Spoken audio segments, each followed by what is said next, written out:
Assalamu alaikum dear students. We have started our discussion on subject verb agreement and till this point we have discussed the first 6 rules. और हमने कहा था कि subject verb agreement का मतलब ये होता है कि हमारे पास जब भी वर्ब आता है हम उसको हमेशा सब्जेक्ट के मुताबिक लगाते हैं। तो अगर सिंगुलर सब्जेक्ट आएगा तो सिंगुलर नाउन और अगर प्लूरल सब्जेक्ट आएगा तो प्लूरल नाउन। रूल नंबर 6 में हमने ये पॉइंट डिस्कस किया कि जब भी हमारे पास आइदर और, neither nor, not only but also, और नॉर, हमारे पास जब ये वर्ड्स आते हैं तो हमारा जो वर्ब होगा वो सेकंड नाउन के मुताबिक आएगा। तो अगर हमारे पास सेकंड नाउन सिंगुलर है तो हम उसके साथ सिंगुलर फॉर्म ऑफ वर्ब लगाएंगे और अगर हमारे पास सेकंड नाउन प्लूरल है तो हम उसके साथ प्लूरल फॉर्म ऑफ वर्ब लगाएंगे। लेकिन ये जो लिस्ट मैंने लिखा है नंबर 7 में, as well as, together with, along with, in accordance with, besides, after, like, unlike, rather than, no less than, then your verb agrees with the first noun। ये बहुत ज्यादा इंपॉर्टेंट रूल है और normally आप लोग के exams में जब ये क्वेश्चंस आते हैं तो स्टूडेंट्स इसका आंसर अक्सर औकात गलत देखते हैं। फॉर एग्जांपल मैं यहां पर आपको एग्जांपल देता हूं कि the coach as well as the players dash celebrating the victory। The coach as well as the players dash celebrating the victory और हमारे पास ऑप्शन है is, am, are। अब देखिए हमारे पास वर्ड आया है as well as, इससे पहले हमारे पास जो नाउन आया है that is the coach और इसके बाद हमारे पास जो नाउन आया है that is the players। अब द कोच हमारे पास सिंगुलर है और द प्लेयर्स हमारे पास प्लूरल है। रूल के मुताबिक जब भी हमारे पास एज वेल एज आएगा तो इससे पहले हमारे पास जो नाउन आया है हमारा जो वर्ब होगा वो उस नाउन के मुताबिक आएगा। तो यहां पर द कोच हमारे पास सिंगुलर है, इस वजह से हम कहते हैं कि is the coach as well as the players is celebrating the victory. फिर इसी तरह अगर मैं यहां पर लिखता हूं कि the students together with the teacher dash waiting outside is, am, are। अब हमारे पास यहां पर आया है together with से पहले हमारे पास जो नाउन आया है that is the students जो कि हमारे पास प्लूरल है और इसके बाद हमारे पास जो नाउन आया है दैट इज द टीचर जो कि हमारे पास सिंगुलर है।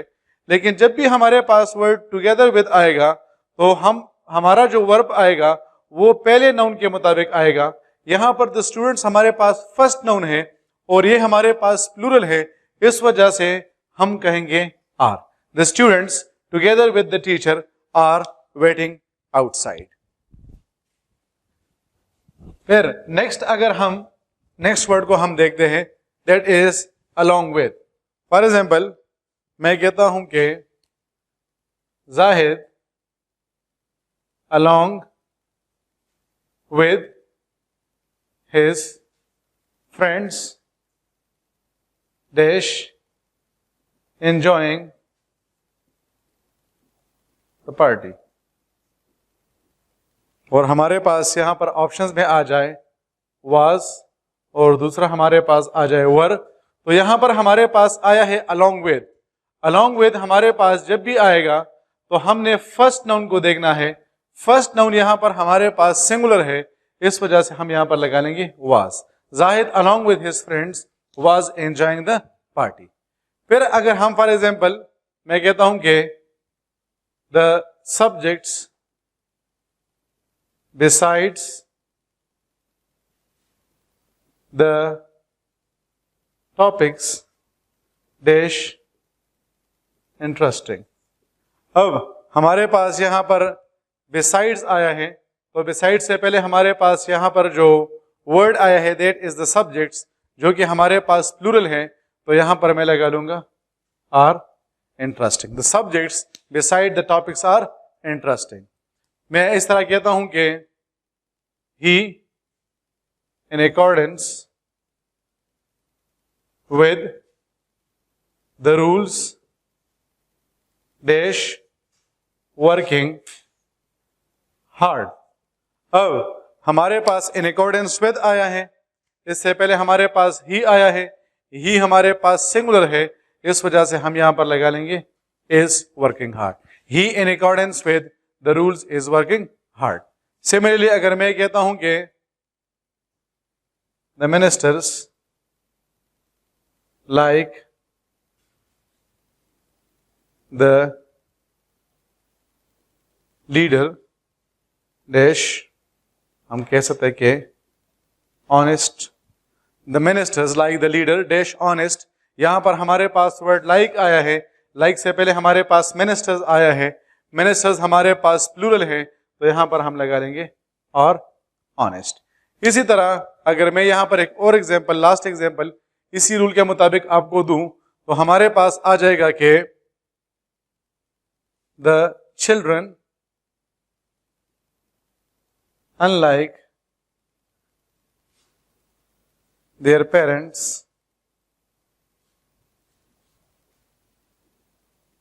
non-serious। The children unlike their parents dash non-serious। Children हमारे पास प्लूरल है, इस वजह से यहां पर हम लगा लेंगे आर।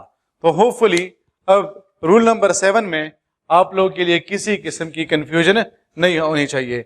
रूल नंबर 6 में जब आपके पास जो कंजंक्शंस आए हैं वहां पर आप अपना नाउन अपना वर्ब सेकंड नाउन के मुताबिक लगाएंगे, जबकि ऐसे सिचुएशन में आपका जो वर्ब आएगा वो फर्स्ट नाउन के मुताबिक आएगा। तो अगर फर्स्ट नाउन आपके पास सिंगुलर है तो यहां पर आप सिंगुलर फॉर्म ऑफ वर्ब लगा लेंगे, और अगर आपके पास फर्स्ट नाउन प्लूरल है तो आप इसके साथ प्लूरल फॉर्म ऑफ वर्ब लगा लेंगे। फिर रूल नंबर 8 हमारे पास है indefinite pronouns take singular verb. Indefinite pronouns हमारे पास है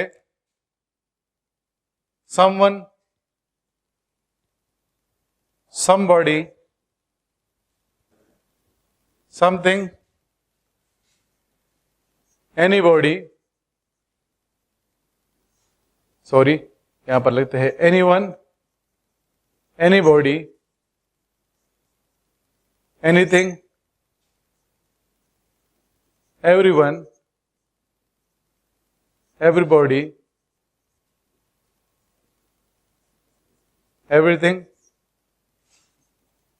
no one, nobody, nothing। यहां पर एक और डिफिनेट प्रोनाउन है वो भी लिख देते हैं वन। वैसे हमारे पास और भी इनडेफिनेट प्रोनाउंस हैं, लेकिन अभी सिर्फ और सिर्फ यहां पर इन्हीं पॉइंट्स को डिस्कस करना है कि इसके बाद आपके पास सिंगुलर फॉर्म ऑफ वर्ब आएगा। इनडेफिनेट प्रोनाउंस पे हम बाद में डिटेल में डिस्कशन करेंगे। तो हमारे पास है someone, somebody, something, anyone, anybody, anything, everyone, everybody, everything, no one, nobody, nothing and one।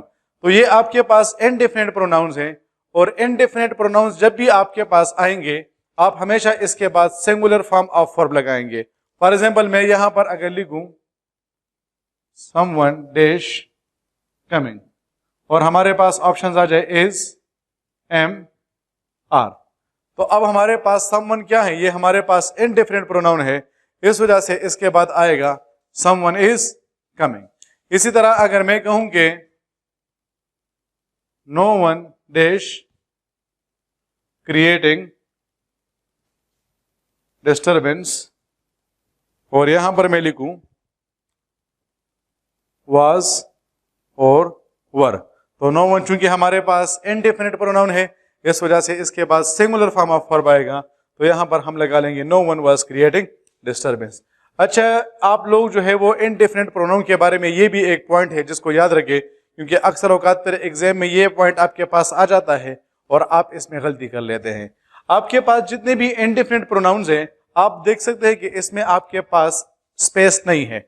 For example आपके पास क्वेश्चन आ जाए डैश इज कमिंग, सही है, और फिर आपके पास ऑप्शन आ जाए समवन, और दूसरा आपके पास आ जाए समवन, जिसमें एक में आपके पास स्पेस है और दूसरे में आपके पास स्पेस नहीं है। तो याद रखें कि वो आपके पास जितने भी इनडेफिनिट प्रोनाउंस होते हैं उनमें दरमियान में आपके पास ये जो स्पेस है ये नहीं होता, बल्कि हम हमेशा इसको एक साथ लिखते हैं। The only exception in this regard is no one. आपके पास ये जो नो वन होता है, फॉर एग्जाम्पल अगर आपके पास आ जाए डैश इज कमिंग और आपके पास ऑप्शन आ जाए नो वन और दूसरा आपके पास आ जाए नो वन, तो इसमें ये जो फर्स्ट वन आपके पास होगा ये गलत होगा, क्योंकि हमारे पास जितने भी इंडिफिनिट प्रोनाउंस हैं उनमें हमारे पास सिर्फ और सिर्फ एक इंडिफिनिट प्रोनाउन है and that is no one, जिसमें हमारे पास स्पेस मौजूद है।